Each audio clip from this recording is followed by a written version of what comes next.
आज जिस पर्सनालिटी की मैं बात करूंगी, इन्होंने तकरीबन 20 सालों में 40 फिल्मों में काम किया।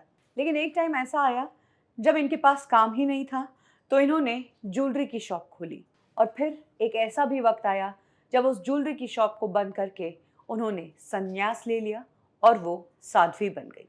सबसे बड़ी बात, ये एक्ट्रेस जब एक्टिव थी तो इन्होंने विनोद खन्ना और संजीव कुमार जैसे एक्टर्स के साथ काम किया था। बात करेंगे मैं तुलसी तेरे आंगन की, पोंगा पंडित जैसी फिल्मों में काम कर चुकी एक्ट्रेस नीता मेहता की। नीता मेहता की लाइफ से जुड़ी वो बातें मैं आपको बताऊंगी जो आपने शायद ही सुनी होंगी। कब डॉक्टर और बैरिस्टर की फैमिली से आने वाली नीता बनी एक्ट्रेस, क्यों नीता मेहता ने आज तक शादी नहीं की, और कैसे फिल्मों की लीड हीरोइन से आज नीता मेहता एक साध्वी बन चुकी है।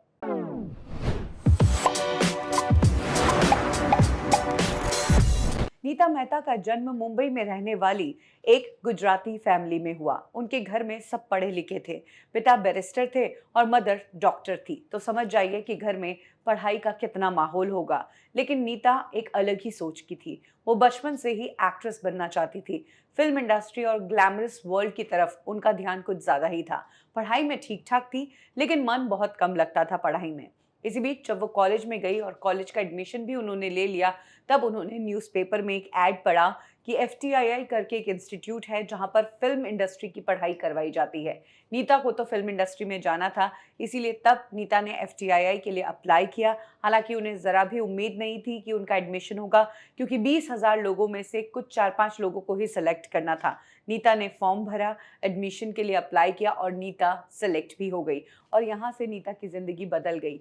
अब वो फिल्म इंडस्ट्री के लोगों के बीच उठती बैठती थी। उनके आसपास जितने भी लोग थे वो फिल्मों की बातें करते थे, फिल्मों को जीते थे और एक टाइम पर एक्टर बनने का सपना देखते थे। यानी कि अपने तरह के माहौल में नीता आ गई थी। मॉडलिंग तो उन्होंने एफटीआईआई से ही शुरू कर दी थी और इसी दौरान एफटीआईआई की पढ़ाई कंप्लीट करने के बाद उन्हें डायरेक्टर राज खोसला ने ऑफर की फिल्म मैं तुलसी तेरे आंगन की। हालांकि इस बीच नीता की कुछ और फिल्में भी आई, जैसे कि पोंगा पंडित, जिसे अनिल कपूर के पिता सुरेंद्र कपूर ने बनाया था। लेकिन जिस फिल्म ने नीता मेहता को स्टार बनाया वो फिल्म थी विनोद खन्ना के साथ वाली फिल्म मैं तुलसी तेरे आंगन की। ये फिल्म काफी चर्चित रही और ये फिल्म बहुत पसंद की गई। इसके बाद नीता मेहता को फिल्म इंडस्ट्री में ए क्लास रोल्स मिलने लगे थे। आगे चलकर वो संजीव कुमार के साथ जानी दुश्मन जैसी फिल्म में नजर आई। जानी दुश्मन इंडस्ट्री की कल्ट फिल्म है। इस फिल्म को भी तब लोगों ने बहुत पसंद किया था। इस फिल्म ने अपनी छाप छोड़ी थी। जहां एक तरफ Neeta Mehta back to back अच्छी फिल्मों में काम कर रही थी, वहीं सेम टाइम पर उन्हें अपनी फिल्मों में बार बार रिपीट होने वाले अपने को स्टार संजीव कुमार के साथ प्यार हो गया था।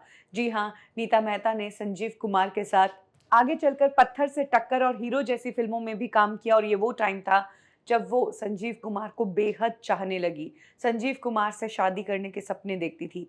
चर्चा तो ये भी थी कि संजीव कुमार को नीता मेहता ने अपनी दिल की बात बताई थी कि मैं तुमसे शादी करना चाहती हूँ। लेकिन संजीव कुमार ने नीता मेहता के सामने एक शर्त रख दी थी कि शादी के बाद मैं नहीं चाहता कि तुम फिल्मों में काम करो। नीता मेहता को ये मंजूर नहीं था। एक्टिंग उनका पैशन था, इसीलिए संजीव कुमार के साथ नीता मेहता की शादी हुई ही नहीं। कहते हैं कि संजीव कुमार को लगता था कि जो भी लड़की उनसे बात करती है या उनके करीब आती है वो उनके पैसे और उनकी पोजीशन के लिए उनकी ज़िंदगी में आना चाहती है। इसीलिए तब संजीव कुमार लड़कियों पर इतना ट्रस्ट नहीं करते थे। यही कारण है कि उन्होंने नीता मेहता से भी शादी नहीं की और ना ही सुलक्षणा पंडित, जो उन्हें चाहती थी, उनसे कभी शादी की। नीता मेहता ने संजीव कुमार से प्यार करने के बाद कभी शादी की ही नहीं। इधर नीता मेहता के करियर की बात करें तो टाइम बदल रहा था। इंडस्ट्री में नई हीरोइंस आ रही थी। श्रीदेवी, जया प्रदा जैसी एक्ट्रेसेस की एंट्री हो रही थी बॉलीवुड इंडस्ट्री में। और अब नीता मेहता जैसी एक्ट्रेसेस को फिल्म इंडस्ट्री वाले भाभी और बहन के रोल्स दे रहे थे। लेकिन नीता मेहता ने यहाँ भी हार नहीं मानी। जिस तरह के रोल्स उन्हें मिले वो रोल्स वो करती गई। 80 का पूरा दशक उन्होंने इसी तरीके से निकाल लिया। लेकिन एक टाइम ऐसा आया जब उन्हें पता चल गया कि अब इस इंडस्ट्री में उनके पास काम नहीं है। इसीलिए उन्होंने अपना बिजनेस शुरू किया। उन्होंने मुंबई में ही एक ज्वेलरी की शॉप शुरू की। बट ये बिजनेस भी कुछ समय चलाने के बाद उन्होंने बंद कर दिया और खुद को भगवान के भरोसे छोड़ दिया।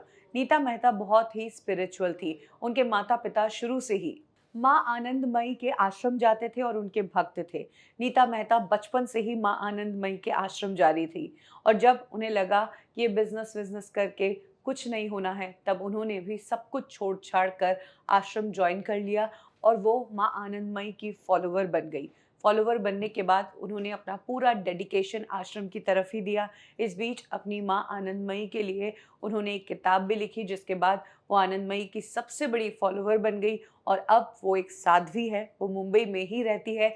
यूट्यूब पर उनका चैनल है जिसके ज़रिए वो अपनी ज़िंदगी के बारे में बात करती है, स्पिरिचुअलिज्म के बारे में बात करती है, मॉडर्न जनरेशन के बारे में बात करती है। और उस ग्लैमरस नीता मेहता को जब अब साध्वी के रूप में लोग देखते हैं तो हर कोई हैरान हो जाता है और कहीं न कहीं दिलो दिमाग में यही सोचता है कि फ़िल्म इंडस्ट्री में लोगों का सिक्का चल जाए तो ठीक है, लेकिन नहीं चलता है तो फिर लोगों को कहीं का नहीं छोड़ता है, उन्हें बस और बस स्पिरिचुअलिज्म में ही जाना पड़ता है। ऐसा कई सारी हीरोइनों के साथ हुआ है। ऐसा आशिकी फ़ेम अनु अग्रवाल के साथ हुआ है, जो एक टाइम पर स्पिरिचुअल हीलर बन गई थी, और ऐसा एक्ट्रेस ट्यूलिप जोशी के साथ भी हुआ, जो आज एक साध्वी है। बात करें अगर ममता कुलकर्णी की, तो वो भी अपने आप को साध्वी ही कहती है। तो ये है कहानी एक्ट्रेस नीता मेहता की। क्या आपने नीता मेहता की कोई फ़िल्म देखी है? कौन-सी फ़िल्म देखी है? उनका कौन-सा किरदार आपको याद है? कमेंट सेक्शन में ज़रूर शेयर करें।